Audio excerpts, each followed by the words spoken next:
নমস্কার বন্ধুরা, আমি সুদীপ্তা। আজকে আমি তোমাদের সাথে লোটে মাছের পাতুরি রেসিপি শেয়ার করব। তো চলো পুরো ভিডিওটা দেখতে থাকো, কেউ ভিডিওটা স্কিপ করবে না। দেখো এখানে আমি 3টে লোটে মাছ নিয়েছি, নিয়ে 2 টুকরো করে আমি লোটে মাছটাকে কেটে নিয়ে ভালো করে ধুয়ে পরিষ্কার করে নিয়েছি। তো চলো এটার মধ্যে কি কি উপকরণ লাগবে। এখানে আমি নিয়েছি কাঁচা লঙ্কা 2টো, রসুন 2টো আর পেঁয়াজ 1টা। তো চলো মশলাটাকে আমি পেস্ট করে নিই। দেখো বন্ধুরা, আমি মশলাটা পেস্ট করে নিয়েছি। এবার আমি মাছের মধ্যে মশলাটা দিয়ে দেব।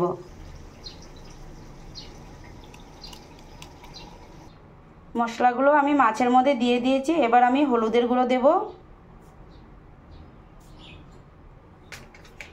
কাশ্মীরি লঙ্কা গুঁড়ো, ধনে গুঁড়ো সামান্য পরিমাণে, স্বাদ মতো নুন দিয়ে এবার আমি ভালো করে মাছটাকে মেখে নেব।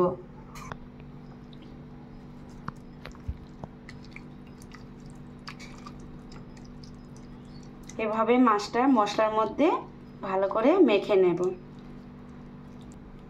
ভালো করে আমি মশলা দিয়ে মাছটাকে মেখে নিয়েছি। এবার আমি ঢেকে রেখে দেব 30 মিনিট।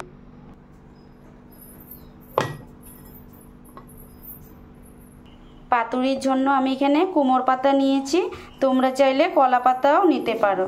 তো আমাদের এখানে কলা পাতা নেই, তাই আমি কুমড়ো পাতা নিয়েছি।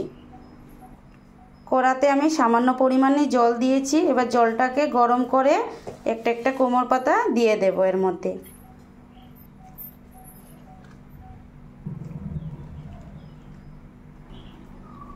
এখন আমি কুমড়ো পাতাগুলো নামিয়ে নেব। মাছটা মেখে রাখা 30 মিনিট হয়ে গিয়েছে। চলো এবার তোমাদেরকে দেখাচ্ছি। দেখো এবার আমি একটু কাঁচা সরষের তেল দিয়ে দেব। এবার আমি সরষের তেলটাও দিয়ে দেব।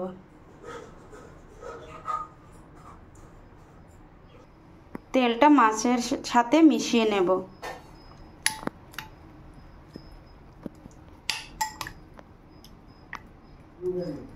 মিশানো হয়ে গিয়েছে। এবার আমি পাতার মধ্যে একটা একটা মাছের পিস দিয়ে দেব। এইভাবে আমি পাতাটাকে নিয়ে নিয়েছি জল ঝরে। এবার পাতাটার মধ্যে আমি মাছ দিয়ে দেব।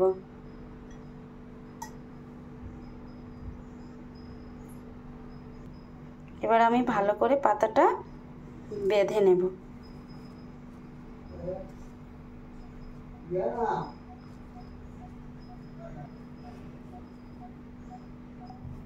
এইভাবে পাতা দিয়ে ভালো করে বেঁধে নেব। আমি এখন এইভাবে সবগুলো করে নেব। দেখো বন্ধুরা, সবগুলো আমি এইভাবে করে নিয়েছি। এবার আমি কম তেল দিয়ে এটাকে ফ্রাই করে নেব। এবার কড়াতে আমি সরিষার তেল দিয়ে দেব। সরিষার তেলটা গরম হয়ে গেলে আমি বড়াগুলো দিয়ে দেব। এবার আমি বড়াগুলো দিয়ে দেব। কম আঁচে রেখে ভেজে নেব। এবার আমি ঢেকে দেব। কম আঁচ দিয়ে এটাকে ভেজে নেব।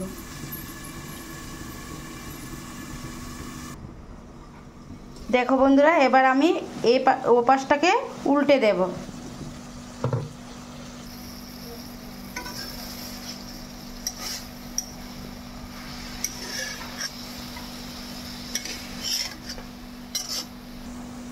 দেখো বন্ধুরা, আমি উল্টে দিয়ে আবার ঢেকে দিচ্ছি।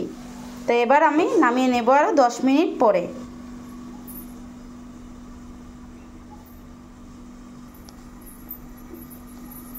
দেখো বন্ধুরা, হয়ে গিয়েছে।